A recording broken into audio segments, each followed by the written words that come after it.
చేబ్రోలు కిరణ్ గాడికి కానీ, సీమరాజా కానీ, ఆర్పి గాడికి కానీ ఈ నా కొడుకులు చెబుతూ ఉన్నాం. అరే కొడకల్లారా, ఒకటే చెబుతున్నా, వైఎస్ఆర్సీపీ అధికారం లేదు, మీ కూటమి ప్రభుత్వం అధికారం ఉంది. మీరు దాన్ని చూసుకుని ఇష్టానుసారంగా చేస్తూ ఉన్నారు. రేపు మా పార్టీ అధికారం వస్తే మీ బతుకు మీకు తెలియట్లా, మీ సంగతి మీకు అర్థం కావట్లా. ఏదో పార్టీ అధికారం ఇష్టానుసారం మారుతున్నారో. కొడక మీకు దమ్ముంటే మా పార్టీ అధికారం వచ్చి ఇదే రాష్ట్రం నుండి చూపించండి. కాదు భయపడి రాష్ట్రం వదిలిపెట్టిపోయినా సరే, దేశం వదిలిపెట్టిపోయినా సరే, ప్రపంచంలో ఎక్కడ దక్కున్నా సరే ఈ నా కొడుకుల ముగ్గురిని, సీమరాజా గారు కానీ, కార్పి గారు కానీ, చేబ్రోలు కిరణ్ గారు కానీ, ఎవరైనా సరే వైఎస్ఆర్సీపీ నాయకుల్ని, కార్యకర్తలను ఇష్టానుసారం మాట నా కొడుకుని ఎవరిని వదిలిపెట్టాం. పవన్ కళ్యాణ్కి సిగ్గు శరం ఉంటే, నేను ఒకటే చెబుతున్నా, పవన్ కళ్యాణ్కి సిగ్గు శరం ఉంటే రాజకీయాల నుంచి పక్క తప్పుకోవాలా. జగన్మోహన్ రెడ్డి గారు చేసే పోరాటం తెలుసా? నేను సీఎం అవ్వాలి అని జగన్మోహన్ పోరాటం. ఈయన పోరాటం ఏం తెలుసా? చంద్రబాబు సీఎం అని పోరాటం చేస్తూ ఉన్నాడు. ఎక్కడైనా సిగ్గుందాయా?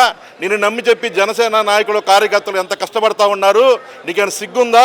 మా పార్టీ అధికారం రావాలని కోరుకుంటున్నావు కానీ 20,000 చంద్రబాబు సీఎం ఉండాలి, చంద్రబాబు ఊడిగించాలని చెప్పేసి ఈయన చెప్పే మాటలు ఉంటే ప్రజలు నవ్వుకుంటా ఉన్నారు. సార్, చంద్రబాబు నాయుడు గారు మాట్లాడుతూ ఒక ఇంటర్వ్యూలో 6 గంటలు పూర్తి అయిపోయింది, సూపర్ 6 అనేది ఎవరైనా మాట్లాడితే కనుక 4 మందమైనట్లుగా, లేకపోతే 4 కోస్తాను కూడా విధంగా మాట్లాడారు. ఇప్పుడు నేను అడుగుతా ఉన్నా, మా పార్టీ అధికారం వస్తే సూపర్ 6 అన్నారు. సూపర్ 6 అని చెప్పేసి దాంట్లో ఏంది? అమ్మఒడిని తల్లికి వందనం మార్చారు. నెంబర్ 1 ఉచిత బస్సు అన్నారు, రైతు భరోసా అన్నారు, నిరుద్యోగ భృతి అన్నారు, 18 ఏళ్ళు ప్రతి మహిళకు వచ్చేసి 1,500 అన్నారు. అదే ఎట్లా 6 పథకాలు హామీ ఇచ్చాడు. 6 పథకాల్లో ఈరోజు చంద్రబాబు గారు చేసింది ఏంటంటే 3 సిలిండర్లు అన్నాడు కదా, ఇంటికి 1 సిలిండర్ ఇచ్చాడు. సంవత్సరం అయింది, సంవత్సరం ఎన్ని సిలిండర్లు ఇవ్వాలి? 3 ఇవ్వాలి. 3లో 1 ఇచ్చాడు, అది పూర్తయినట్ట. తల్లికి వందనం, అమ్మఒడిని తల్లికి వందనం మార్చాడు. రాష్ట్రంలో జగన్మోహన్ రెడ్డి గారు అధికారంలో ఉన్నప్పుడు రాష్ట్రంలో ఎక్కువ మంది పిల్లలకి ఇచ్చారు. ఈరోజు ఏం చేయాలంటే ఇంటికి వచ్చేసి ప్రతి ఇంట్లో అంతమంది పిల్లలకి ఇస్తూ ఉన్నారు. కానీ కుదిచ్చి ఇక్కడ జగన్మోహన్ రెడ్డి గారు లక్షల్లో ఇస్తే దాదాపుగా 80,000 మంది కుటుంబాలకే ఈయన ఇచ్చేసి ఈరోజు నేను అమ్మఒడి పూర్తి అయిపోయింది, తల్లికి వంద పూర్తి అంటే ఎవరు నమ్ముతారు? ఈరోజు ఉచిత బస్సు అన్నారు. ఉచిత బస్సు ఎక్కడ పూర్తయిందా? నిరుద్యోగ భృతి 3,000 అన్నారు. ఎక్కడిచ్చారు వీళ్ళు? నిరుద్యోగ భృతి ఇచ్చారా? ఎక్కడ లేదు కదా. మరి ఇన్ని రకాలుగా మోసం చేసి మొత్తం పూర్తయింది, మాట్లాడితే 4 మందం అంటే ఖచ్చితంగా ఈ మాటలు మాట్లాడితే ఇదే ప్రజలు నీ 4ని బయటలాగేసి ఎంత మందం ఉన్నా ఖచ్చితంగా కత్తిరీసుకుని కట్ చేస్తారు చంద్రబాబుని. సార్, సీనియర్ నాయకుడు అండి జగన్మోహన్ రెడ్డి అని భూతం గీతం ఉన్నాయి. చంద్రబాబు నాయుడు గారికి వయసు పెరిగింది కదా, వయసుతో పాటు బుద్ధి డౌన్ అవుతూ ఉంది, వయసు పెరుగుతూ ఉంది, ఆయన జ్ఞానం బుద్ధి డౌన్ అవుతూ ఉంది.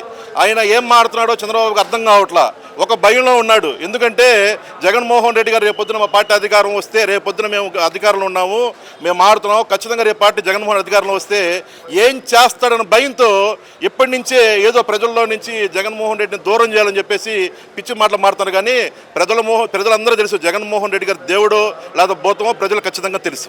సార్, లోకేష్ గారు కూడా ఒక మంత్రిగా ఉండి కూడా జగన్మోహన్ రెడ్డి గారు కానీ, వైసీపీ కార్యకర్తలు కానీ, నాయకులు కానీ ఎరుపు రంగు చూసినా, రెడ్ బుక్ చూసినా భయపడుతున్నారని చెప్పండి.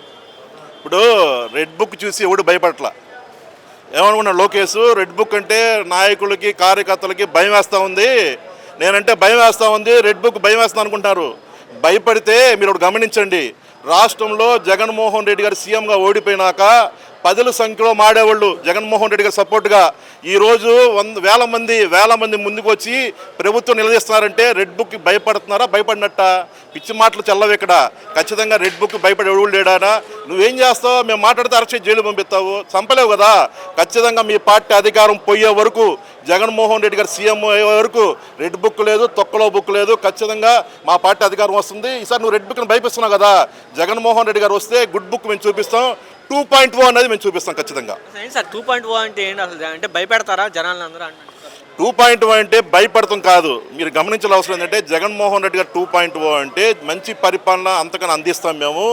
ఏదైతే జగన్మోహన్ రెడ్డి గారు సీఎంగా ఉన్న రోజుల్లో ఏదైతే జగన్మోహన్ రెడ్డి గారు కార్యకర్తలకి సరైన న్యాయం చేయలేదు, ఖచ్చితంగా మా పార్టీ అధికారం వచ్చినాక కార్యకర్తలకి మేము ఖచ్చితంగా న్యాయం చేస్తాం, కార్యకర్తలని ప్రజలు 2 కళ్ళుగా చూసుకుంటాం. అదే 2.0. మేము ఖచ్చితంగా నరకక్కలా తిరగల జగన్మోహన్ రెడ్డి గారికి అవసరంలా. ఎవరైతే వైఎస్ఆర్ కాంగ్రెస్ పార్టీ అధికారం కోల్పోయినాక వైఎస్ఆర్సీపీ వాళ్ళని ఇష్టానుసారంగా మమ్మల్ని ఇబ్బంది పెట్టారు, కొట్టారు, ఇళ్ల జొరబడి కొట్టారు, ఎంతమంది చంపారో ప్రతి ఒక్కడికి మేము 2.0 మేము చూపిస్తాం, కార్యకర్తలు చూపిస్తారు. ఖచ్చితంగా ఒక్కొక్కడిని మేము కూడా రఫ్ ఆడిస్తాం, వదిలిపెట్టే సమస్య లేదు. సార్, మీరు చూస్తున్నారు మాజీ సీఎంని పట్టుకొని కొంతమంది వ్యంగ్యంగా అస్త్రాలు చేస్తూ సోషల్ మీడియాలో పోస్టులు పెడుతున్నారు. ఆర్పి కానీ, సీమరాజా కానీ, చేబ్రోలు కిరణ్ కానీ, ఇలాంటి వారు. చేబ్రోలు కిరణ్ గారికి కానీ, సీమరాజా కానీ ఆర్పి గారు కానీ ఈ నా కొడుకులు చూస్తూ ఉన్నాం. అరే కొడకల్లారా, ఒకటే చెబుతున్నా, వైఎస్ఆర్సీపీ అధికారం లేదు, మీ కూటమి ప్రభుత్వం అధికారం ఉంది, మీరు దాన్ని చూసుకుని ఇష్టానుసారంగా చేస్తూ ఉన్నారు. రేపు మా పార్టీ అధికారం వస్తే మీ బతుకు మీకు తెలియట్లా, మీ సంగతి మీకు అర్థం కావట్లా, ఏదో పార్టీ అధికారం ఇష్టానుసారం మారుతున్నారో. కొడక మీకు దమ్ముంటే మా పార్టీ అధికారం వచ్చి ఇదే రాష్ట్రం నుండి చూపించండి. కాదు భయపడి రాష్ట్రం వదిలిపెట్టిపోయినా సరే, దేశం వదిలిపెట్టిపోయినా సరే, ప్రపంచంలో ఎక్కడ దక్కున్నా సరే, ఈ నా కొడుకుల ముగ్గురిని సీఎంరాజా గారు కానీ, కిరా కార్పి గారు కానీ, చేపుల కిరణ్ గారు కానీ, ఎవరైనా సరే వైఎస్ఆర్సీపీ నాయకుల్ని కార్యకర్తలను ఇష్టానుసారం మాట నా కొడుకుల్ని ఎవరిని వదిలిపెట్టాం. ఎందుకని సార్ అంటే ఇప్పుడు చూస్తున్నారు అంటే అంత భయాన్ని క్రియేట్ చేస్తున్నారు ఏంటంటే యాక్చువల్గా భయాన్ని క్రియేట్ చేసింది తెలుసా వాళ్ళు.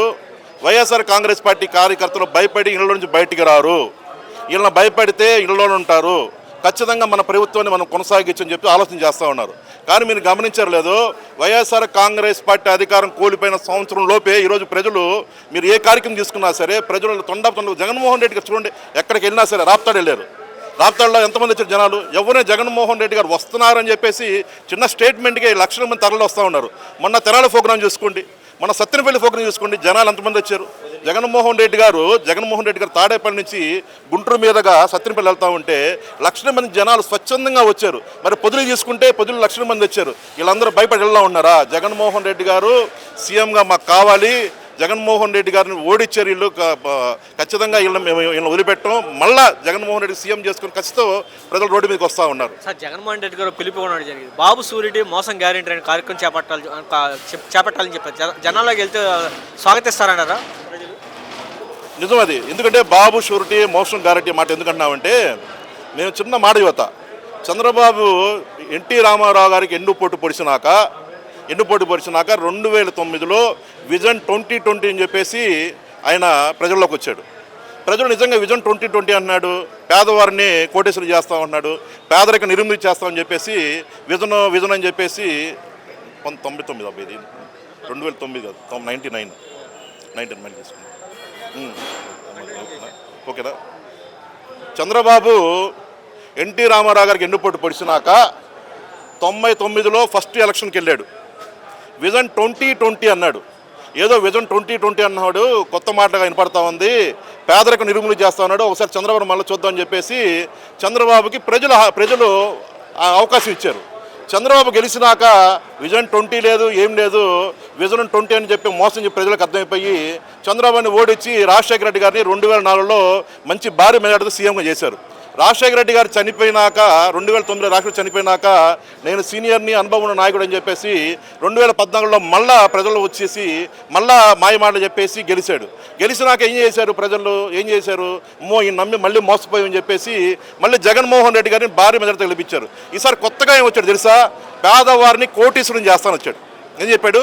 పేదవారిని కోటీశ్వరం చేస్తాను, మా దగ్గర అంతరం ఉంది, తంత్రం ఉంది, నేను కనిపెట్టాను, ఖచ్చితంగా పేదవారిని కోటీశ్వరం చేస్తానని చెప్పేసి ఆయన ప్రజల్లోకి వచ్చాడు.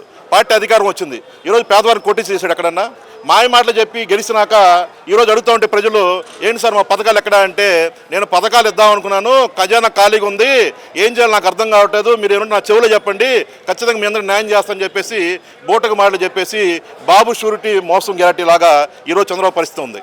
సార్ 20 సంవత్సరాలు కొనసాగుతుంది కూటమి ప్రభుత్వం, కూటమి అధికారంలో కూడా ఉంటుందని చెప్పి పవన్ కళ్యాణ్కి సిగ్గు శరం ఉంటే, నేను ఒకటే చెప్తున్నా, పవన్ కళ్యాణ్కి సిగ్గు శరం ఉంటే రాజకీయాల నుంచి పక్క తప్పుకోవాలా. జగన్మోహన్ రెడ్డి గారు చేసే పోరాటం తెలుసా, నేను సీఎం అవ్వాలి అని జగన్మోహన్ పోరాటం. ఈయన పోరాటం ఏం తెలుసా, చంద్రబాబు సీఎం అని పోరాటం చేస్తూ ఉన్నాడు. ఎక్కడైనా సిగ్గుందాయా?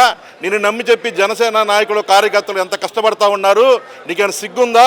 మా పార్టీ అధికారం రావాలని కోరుకుంటున్నావు కానీ 20,000 చంద్రబాబు సీఎం ఉండాలి, చంద్రబాబు ఊడిగించాలని చెప్పేసి ఈయన చెప్పే మాటలు ఉంటే ప్రజలు నవ్వుకుంటా ఉన్నారు.